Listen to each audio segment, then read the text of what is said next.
تو مجھے کہتے ہیں میں بڑا حیران ہوں کہ یہ اس حد تک کوئی جا سکتا ہے کہ 295C کے معاملے میں، کہ آنت رسول کے معاملے میں، کہ جب میری اتنی خدمات ہیں دین کے حوالے سے، قطع نظر اس بات سے کہ بعض اوقات بات اونچ نیچ ہو جاتی ہے، لیکن کیا اس بات پہ وہ فتویٰ صادر کر دیں گے میرے اوپر کہ وہ کیا کہا جائے کہ آنت رسول کے مرتکب ہو گئے جس کی سزا سزائے موت ہے؟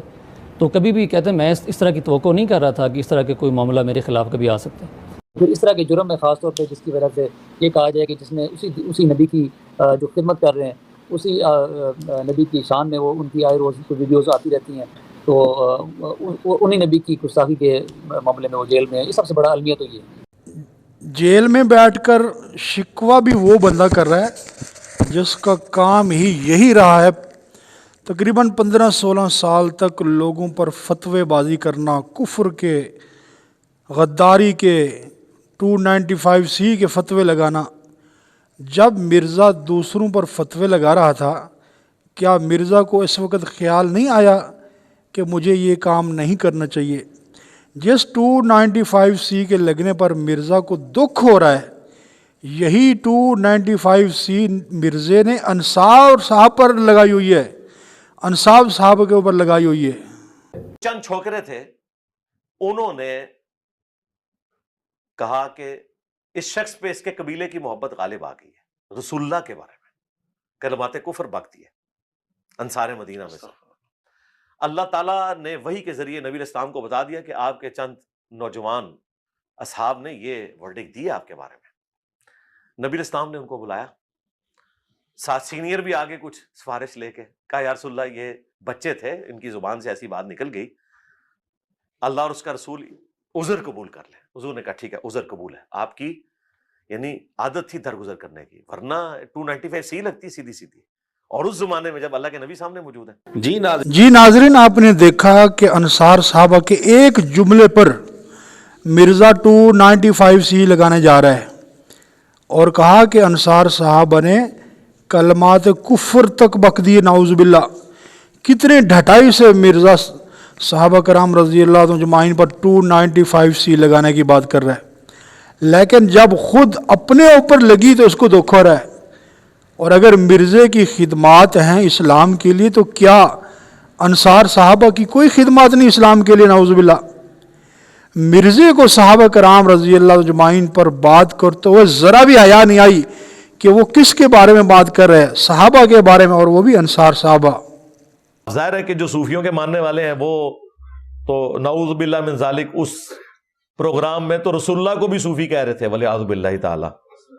ایسے لوگوں کے اوپر تو 295C لگنی چاہیے جو نبی علیہ السلام کو صوفی کہہ رہے ہیں۔ یعنی جن لوگوں نے حضور علیہ السلام کو صوفی کہا تو مرزا کے بقول ایسے لوگوں پر 295C لگنی چاہیے۔ تو جب اپنی ذات پر بات آئی تو دکھ لگ رہا ہے، وہ بھی اس کی غلیظ ترین گفتگو کی وجہ سے آئی۔ مرزے نے نبی پاک صلی اللہ علیہ وسلم کی سنت اور نفل نماز کو فالتو کہا ہے، اور بار بار کہا ہے، اور اس نے کہا کہ میں آئندہ بھی کہوں گا۔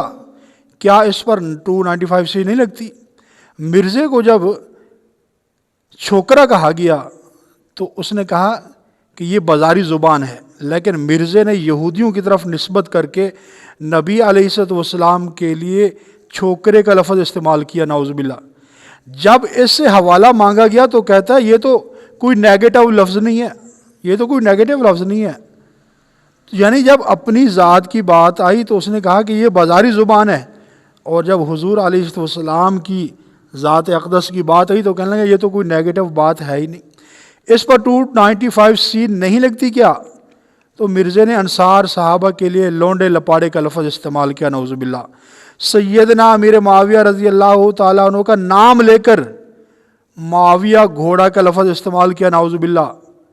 ایک ضعیف روایت کو لے کر اس میں اپنی طرف سے جھوٹ ملا کر اماں عائشہ رضی اللہ تعالیٰ عنہ کو ظالم اور بدبخت کہنے کی کوشش کی، نعوذ باللہ۔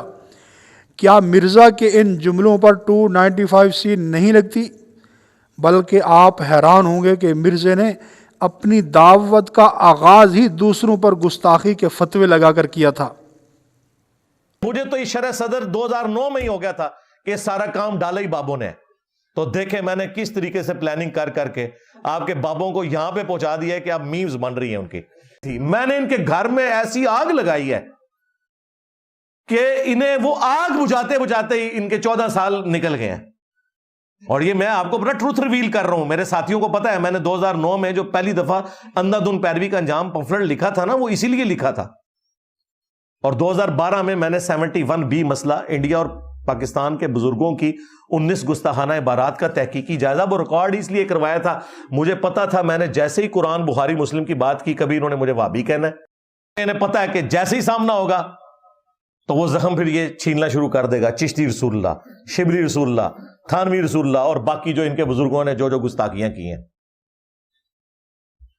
ان کا علاج یہ ہے. اور یہ ڈاکٹرن 2009 میں نے لانچ ہی اسی لیے کی تھی. مجھے پتا تھا کہ جو میں خطرناک کام کرنے جا رہا ہوں نا، یعنی لوگوں کو قرآن و سنت سکھانے جا رہا ہوں، انہوں نے قرآن و سنت کو کرنا ہے سائڈ پہ، میرے اوپر گستاخی کے الزام لگانے ہیں. میں شروع ہی سے انہوں نے بلی مار دی تھی. ہاں یہ میرا ٹروتھ ہے جو میں پبلکلی اس وقت آپ کے سامنے ریویل کر رہا ہوں. اور میرے قریبی ساتھیوں کو پتا ہے میں نے اسی وقت اندھا دھند پیروی کا انجام لکھا، پھر 2012 میں 71B مسئلہ ریکارڈ کروایا. اس کے پیچھے پہلا ایم یہ تھا کہ ان کی بلی میں مار دوں.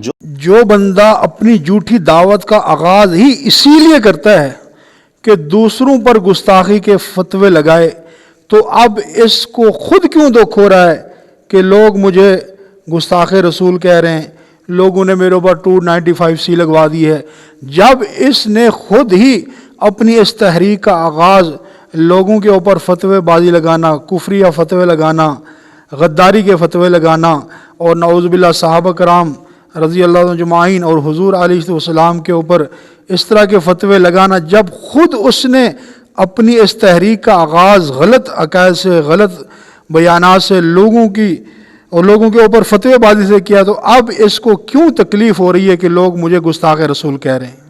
ساری عبارتوں میں فتوے چاہیے. اندھا دھند پیروی کا انجام 2009 میں پرنٹ ہوا تھا، 14 سال پہلے. اور اسی کو میں نے پھر 2013 میں 23 فروری 2013 کو 71B مسئلہ ریکارڈ کروایا تھا، انڈیا اور پاکستان کے بزرگوں کی 19 گستاخانہ عبارات کا تحقیقی جائزہ. اس میں نے وہ 19 عبارتیں ڈسکس کی ہیں. ہر عبارت کے اوپر فتویٰ چاہیے. ساری عبارتیں اتنی بار کھرچو کہ کینسر بنا دو. یہ میری دعوت کا سیکرٹ ہے جسے میں نے انجینئر کی ڈاکٹرن کا نام دیا. ناظرین خود انصاف کریں کہ جو بندہ 2009 سے اسی مقصد کی وجہ سے اس نے یہ تنظیم بنائی، اپنا ادارہ بنایا کہ دوسروں پر فتوے لگائے، انڈیا اور پاکستان کے جو بزرگان دین ہیں ان کے اوپر فتوے لگائے، تو اب خود اس کو دکھ کیوں لگ رہا ہے اور یہ کس منہ سے کہہ رہا ہے کہ لوگ مجھے گستاخ رسول کہتے ہیں، اور خود کیوں انہوں نے میرے اوپر 295C کا جو ہے یہ مقدمہ درج کروایا ہے، خود اس کو کیوں دکھ رہا ہے؟ کیا یہ کہتا ہے کہ میری خدمات ہیں اسلام کے لیے؟ ارے میں اس سے یہ پوچھتا ہوں کہ کیا انڈیا اور پاکستان کے جتنے بزرگان دنیا سے گزرے ہیں ان کی کوئی خدمات اسلام کے لیے نہیں ہے؟ کیا انصار صحابہ کی کوئی خدمات اسلام کے لیے نہیں ہے؟